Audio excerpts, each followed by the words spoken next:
Hey, gorgeous angels. Oh, I'm Gottmik.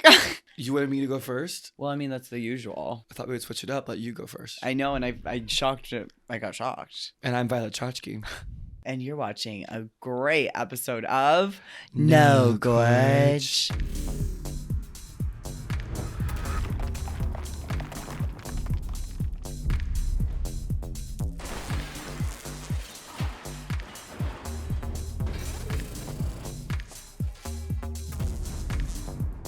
No Gorge. So a while back, we did a Patreon exclusive where we answered amazing questions. And they were supposed to be like mini episodes, but we got so into it. Well, they were just really, really great questions that I really enjoyed discussing. Yeah, our Patreon community really turns it and burns it. So we thought today we're going to answer questions from people that do pay us for you guys. No, we've got a lot of exclusive shit over on the Patreon. If you haven't subscribed, support your queer artist, my love. Yeah, no, we turn it over on Patreon and I love it. It's spicy sometimes. It's spicy and it's more like intimate. It's definitely more intimate. So we're doing a Q&A today. Yeah. Very excited. Let's get right into it. I mean, I love answering questions. I feel like I don't get enough good interviews. People ask dumb questions a lot in interviews. I think it's something about you. I've like watched I've watched like a handful of your interviews, Gorge, and they're always just asking the weirdest shit. And I'm like, what the f***? You don't want to know anything about her life? Yeah, well, I think sometimes I also don't understand the tone of the interviews that I'm stepping into. Like, I remember vividly, like, when I was going back to film my Drag Race finale, they were trying to like play games with me. Like, I thought it was like a serious interview. I didn't have a publicist, and like, I guess no one told me the tone of the video, but it was literally like, I remember vividly being so tired, and we were in the theater doing rehearsals, and the social media team pulls me aside and starts interviewing me, and I'm thinking, we're like, what does this mean? How does it feel? The queer community, the queer experience, like artistry, drag, like all your stuff. Ketchup or mustard? I was just like, what? Yeah, I'm glad I flew all the way back to LA for a ketchup or mustard question. Jesus, you really are hitting it hardball here. There's this one, and Violet's so annoying. Everyone's like, loves it, yes. And then Violet's just like, The word is tape. Me? tuck. Balls. Penis. Glue. I'm surprised I won because I was such a erotic. I'm actually, a lot of the stories I've heard, I'm surprised to let you win too. I have somebody, I know, well, I don't think I was supposed to. That's a whole other episode. That's a whole other episode that we can get into. I never know if we're like playing a fun game or we're getting to or if it's Barbara Walters. Right. So you just have to roll with the punches. I wasn't good at that until I met you. I'm pretty Because good you're a at roll with the punches diva. That's the name of my game. I know. Roll with Whatever you get thrown out, you're like, I'm gonna make a joke somehow. Yes, yes. Okay, the question is, what's your favorite tattoo that you have, and what are some tattoos that you want to get? Ooh, my favorite tattoo I have. Ooh, you just got some good ones. I love every single tattoo. It's like so good. Every single one? Yeah. Which one do you not like on me? Let me see that arm. You know, it's not really about which ones you don't like. True. I know you don't like my Roman numerals. Because you don't know how to read the Roman numerals. It was an artistic decision. I know, I do like it. It looks But better I don't than know the putting. date. What Imagine I date just is it? put the date. Okay, so what's the date? Don't know, but it looks cool. If anyone can read Roman numerals out there, we'd love to know the date of mixed transition. Yeah. So we can celebrate it. We should have a party every year. But it's also wrong. Perfect. It's like I have to add another one at the end. So Whatever you this keep adding. is, plus a one on the end. I think my favorite tattoo, I think it's my McQueen girl, which is so weird because it was kind of my first big one, and I was freaking out. You were like, nah, I gotta get more to fill it. I think my favorite is the guy next to her. That one is done so well. It's beautiful. Yeah, it's supposed to have my makeup a little bit. That's my guy. I love him. What's your favorite? Oh, there's just so many good ones. I know my think favorite of my yours. most favorite is this one, or it was until everyone started getting it. I know. John Willie Bazaar cover, which is the books you got me for my birthday. Yes, that one's like the Violet Chachki tattoo. I know, it's funny because I got this one right after Drag Race. Like, I didn't even have this on TV, but for some reason it became very well known. That's probably my favorite, but it kind of changes. I really love that one. I really love this one here. That's my favorite use. Like your use. That's this my is literally you. No, that's literally my dream tattoo. It's like a fucking like clown with a skull under her robe. I feel like this represents me as a Gemini very well. Also, just like hiding the skull underneath the clown is very like symbolic of like me. Oh, I love The duality. That. I love There's that. a duality. It has meaning. I have a full tattoo tour on my my own personal YouTube. I actually had an appointment for a Betty Boop tattoo, which is what I'm gonna get next. I have so many Betty Boop references for Boop. you. I know. I really, really love Betty Boop. I just love the different iterations of her. I based my drag name Violet off of Jennifer Tilly's character Violet in the movie Bound, and I think that in my opinion she looks and acts like Betty Boop. And then I'm gonna get more. Yeah, no, I need to fill up my arms really bad, but I'm like, I have this giant scar on my arm from breaking my arm, and I'm in the process of tattooing its skin color. So I'm trying to like get that, it like goes all the way down. So I'm trying like to do that before I fill anything. The masculinization of a neck tattoo is for me would like slay my life, I think. Like I feel like it would like slay my brain. I think you could get away with it in drag. Your drag is spooky enough, but not for fashion. I know, that's what my issue is too. That's the thing. A Like, neck tattoo. I think arm tattoos you can still be fashionable. We did that shoot together where we covered all of our tattoos with makeup, and it's a lot of work. It is. We did a Gay Times cover where we were all in prosthetics, nude, no tattoos, and I loved it. Yeah, me too. It was such a good shoot. We want to do that video where we pick out each other's tattoos and the other one doesn't know what they're getting until it's done. We have to do We that. have to do that. The one I would pick for you would be Buck. Oh, I'm scared. Are there any fashion designers that we think are underrated or deserve more recognition? I think definitely. I mean, obviously, yes, there's tons. Delaria. That's what I was gonna say. Delara Really? Kafinkalu. Yeah. I think she is gonna, no matter what, it's gonna be. She already is big, No. Yeah. but she's gonna be huge. Obsessed. I think there are more designers that are overrated. Really. Definitely. There's so many overrated designers, and there's definitely so many underrated designers. Who's that girl? Is it David Miss Como. Chalet? David Como. David Como. He's like, underrated. hits every, Oh my God. every single time on the runway, honey. I think it's hard now, even in the fashion world, like you sort of have the established crew. Like it's like you've got the makeup artists. Those are like the makeup artists and the photographers and the editors and the creative directors. It's like we're almost there where the new guard can break through. Like we're getting some up and coming people, but it's really, really hard. I think Gareth Pugh's underrated. Is he even? I feel like I feel like a he- major diva. Well, I want people carrying Gareth Pugh bags around the world. Like I want like to be like, oh, there's the Gareth Pugh bag. The levels of success, how do you really measure them? You know what I mean? Right, Like, and what's like underrated versus like up and coming. yeah, what's under exactly what is that? What is Yeah, I that don't threshold? know. There's so many talented people out there. I mean, so many. The question is, tell a story of the drunkest night you've ever had. I don't remember it. I think your Ibiza days go hard. Which one? Yeah, I mean, And yours don't? what's the drunkest you've ever seen me? The drunkest, the worst I've ever seen you. Madonna. Yes. Yeah. 100%. If I could erase a night of you being drinking from my brain, it'd be that night. That was awful. Awful. I mean, me and Mick are still like recent friends, you guys, like in my brain. Like we're what, 3 years deep? Yeah. I don't know what was going on before I came along, but sometimes you act out of pocket and you've gotten better at it. But my God, this night you were acting awful. Yeah. Well, you do the same, sweetie. I'm not saying I'm perfect. Me just like lightly saying hers and then her going off on me. Like, Jesus Christ. Well, can I imitate you or no? No, just relax. What the heck? Like, Well, I'm saying being like, you've oh got. yeah, that one night for you, that was silly, huh? And then you Well, we're like, trying to tell. we're this, new friends. I almost ditched this bitch. She's fucking crazy. Like, but you got better. no, I didn't. You got funner. We were working a Madonna party in New York for Pride. What, last summer? Yeah. And you get in a mode where you are hell bent on raging. I had just performed. I was like so exhausted and tired and had rehearsed, and I was just trying to like chill and have a cocktail. And Mick is like, "Get bitch, let's go, let's do shots, come on." Yeah, I'm like shoving and pushing and pulling and dancing and grinding and kicking and flipping and dipping and turning, and I'm well, like, in my brain, oh my I'm giving, God. like in my brain, my dream is that like I just want to get drunk all the time and be Tommy Lee and punk rockers, and I want to like be like throwing things, and that's what's in my brain. It's like I Right. just get drunk and I'm like, I'm literally Tommy Lee, like I'm literally Ozzy Osbourne. And then I'm hardly ever in that mood. I think I'm more like, no, let's- you've never been in that mood. I'm in like, your let's see what the vibes are, babe. Let's catch a vibe. And like, I vibe it out. And then if like, we take it from there. life. I'm a pusher. You're a pusher. I'm a pusher, and I like to swing from the chandeliers. You do. Because I'm a pusher. I push people. What's my worst? There's like a bunch. Well, pick your top one.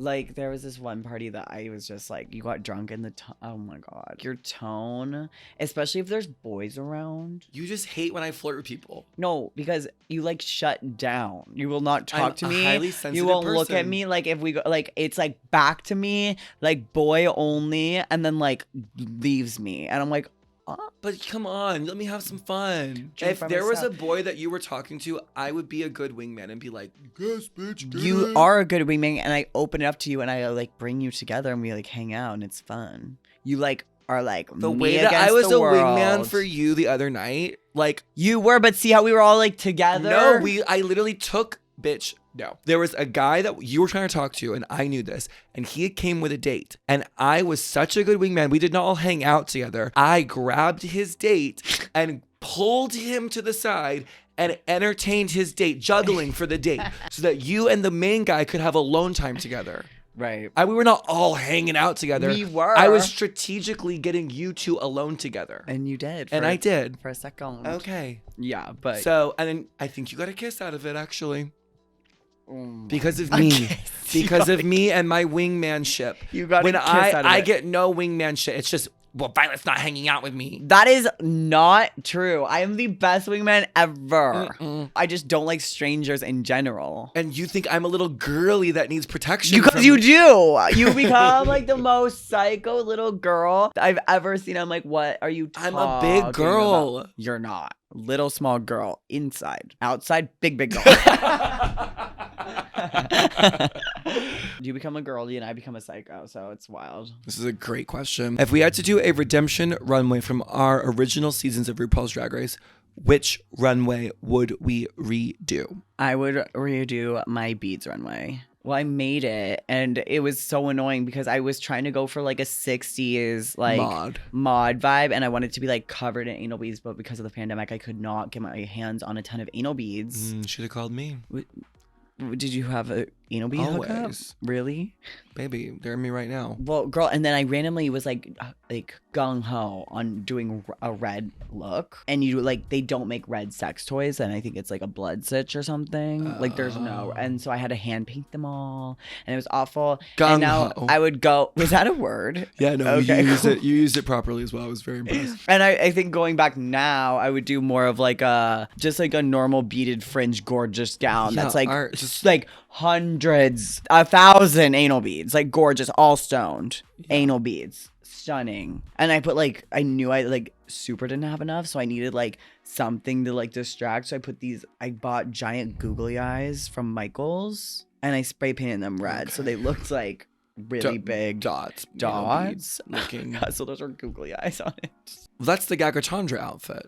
Yeah, it I mean, is. to me, that's probably one of your most like iconic ones. I don't know if I like you in the rainbow latexy thing. You hate that look. I don't like that look. It's not you. It's not me. That's not but you. That was like the point. It No. was like day and night, and it was like supposed to be. I And was you supposed don't to have a day look. Back in the day, I was like, I have to show versatility. True. I'm showing them I can do everything. I and do at know that that time, mentality. See, that's what I was doing too. I was like, I gotta be blonde, I gotta be brunette, I gotta be redhead, I gotta do silhouettes, I gotta too. do leotards, I gotta do big, little, small. I gotta give them everything. Yes, I was like Yeah. making sure, and I wore a pink lip and a ginger with like a rainbow. I was like, honey, You I have can to do it all. You gotta do it all. I would redo, I think, my green runway, but I still really like it too. The V-neck thing? Mhm. I like that one. I like it too. I think I would have just had maybe a bigger. I would have done the exact same thing, just bigger more feathers. There was one that was like your best drag or something that was like odd. Oh right, the pants. What was that? They were YSL. It was just gorgeous YSL tuxedo pants. I had a pink gown that was like gorgeous, like Hollywood glamour, like velvet rhinestones, gorgeous pink artistry, just like gown, like pageanty, like gown. And I had just won the Hello Kitty challenge in all pink. Major. Oh, see, here it comes again, the versatility. And I also already wore a gown for the Despy Awards, which was like gorgeous. Yeah. Like the gown. Yeah. So I'm like, I already had a stunning gown moment. Right. I've already worn an amazing pink look that won me the challenge the week before. And then I'm like, every single other bitch on that stage is gonna wear a gown. Right. And they're gonna have drag big jewel. It's going to be pageanty. So I'm going to stand out as the bitch in pants and a top hat. And it worked. And it was a big drama and a big controversy. A drama? Pants on the runway. Oh. Yeah. You started that? You started that issue? Well, really, Mystique Summers Madison was the first one to really do it. But I really drove it home. Pants on the runway. But you know in the scene in Romeo and Michelle's High School Reunion where the editor of Vogue comes to the party? Lisa Lauder. Everyone's wearing little dresses and she's wearing a white suit, almost like Celine Dion. And she just walks around with her hands in her pocket and she's just like, you know what, Christy? They've got a fun, frisky use of color. Nice lines. All in all, I'd have to say they're really not bad. They're as deluded about their lives as they are about those hideous clothes. Yeah. Actually, Christy, they've got nice lines, a fun, frisky use of color. All in all, I'd have to say they're really not bad. What is your favorite project that you've ever worked on? I think the projects that we're working on right now behind the scenes that we can't talk about are probably going to be our favorite projects. For me, my solo tour. Yeah. And also this show. Yeah. My solo show was definitely the highest production value solo touring drag show in the world.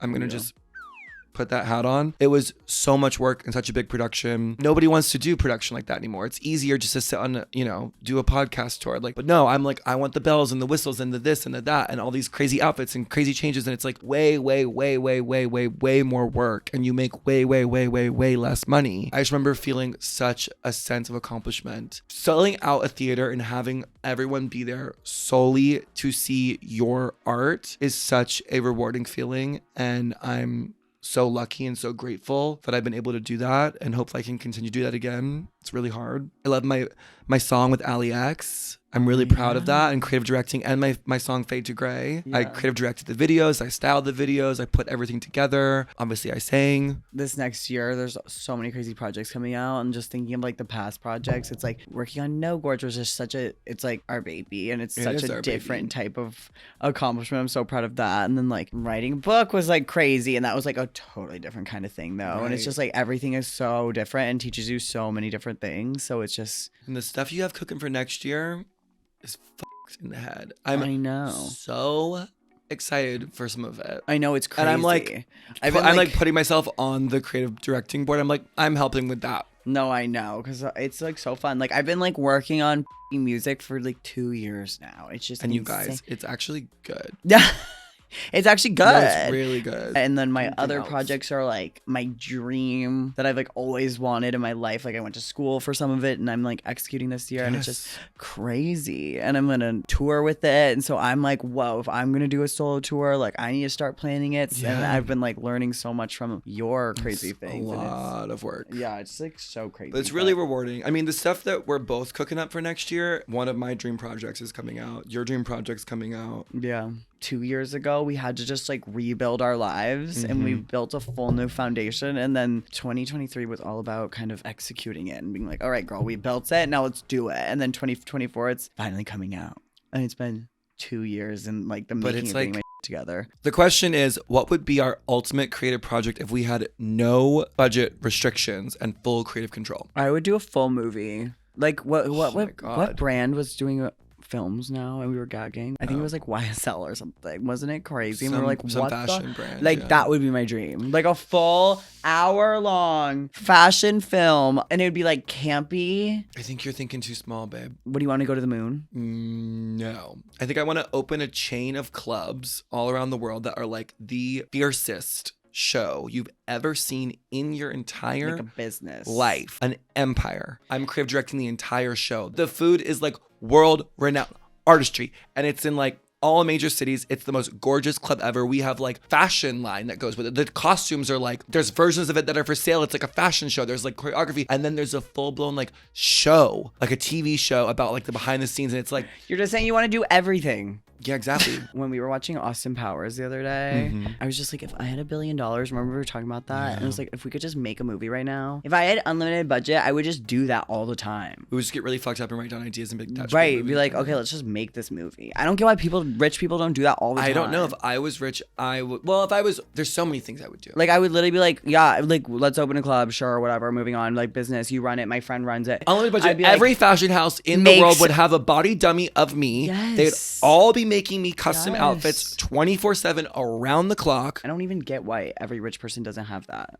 So weird. I don't know. If I was like endless budget, like multi-billion, we're talking like Jeff Bezos. Like what's like, what are you talking about? Unlimited, honey. Unlimited. More than Jeff Bezos. I would definitely solve a world issue. Also 100%. And they'd have to rename the world What? after me. I don't know. Like I would have to solve world hunger or something. There, if I truly had unlimited budget, there'd have to be something that I would solve, and there'd have to be like a foundation in my name or We like a talk about this statue. all the time, though. It's so weird. I'm like, I think there has to be a conspiracy theory about why that doesn't happen. Because to me, that doesn't make sense that rich people aren't doing that. I feel like they are, but in like small little tax write-off ways. There's just no way that if Jeff I don't Bezos know. could actually solve world hunger, he wouldn't. Like, I don't get that believe at it. all. I do not because in believe my it. brain, it's like you'd be famous for the rest of time. Not even Right. like forget the philanthropic aspect of like solving world hunger, right? Like beautiful, like artistry, like poetic, loves it. You would be like the king of the world Literally. forever. So What even do you if you mean? were a Like, dick, like a bad person who doesn't care about solving it, you're like in it for the fame. You're in it for like other reasons. Like, I do not get it. There has to be some weird conspiracy that you're like not allowed. Illuminati. Like Illuminati's like, you're not allowed to do that, babe. like there has to be a higher, there has to be a high and a Like, low. there's like just no way to me. I don't know.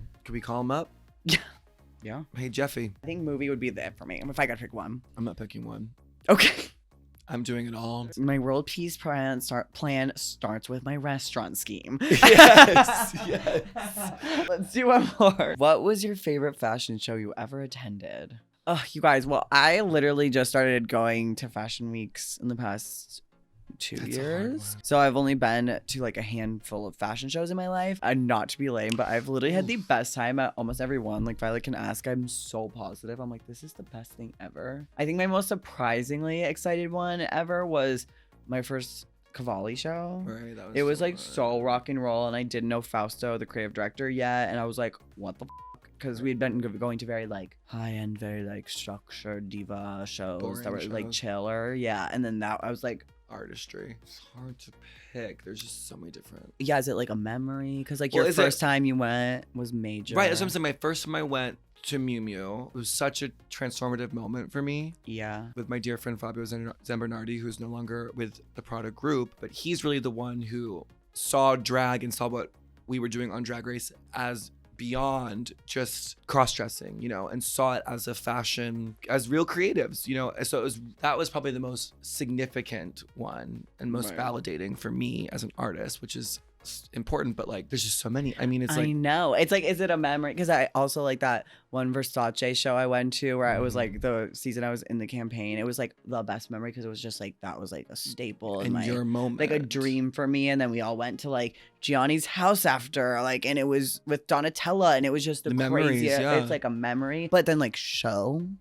Well, then it's like going to a Schiaparelli couture show. It's like I'm like Yeah. I feel like I'm at watching a live museum unfold in front of my eyes. It's like such artistry. Or is it walking a Moschino show? Like, or seeing one of Jeremy's last shows that we barely made it into, where it was like Which that was artistry acting. and acting and theatrical and beyond belief. I feel like no matter what, that always might be one of my faves just because of the acting was and the so- artistry. Like, and I could see the references, and it was like it Yeah, was it's just like it was a creative- great moment for him and beautiful. Or I went to that show where Lady Gaga walked her Marc Jacobs and the boots when all those boots. I debuted. could not believe you went to I was that. I at would that have show. died. It was like the era of that boot. So so like many that's such a crazy moment that I got to experience. I'm So like many. a huge Rick Owens fan, and we went to Rick Rick Owens, and it Owens. was kind of right around when like he really was like popping off with women's wear, and I like wasn't even like the aware. sequin, that like that God, sequin. and it like changed my world. I mean, I can't decide. Yeah, it's so. I've been many. to some awful shows too. I don't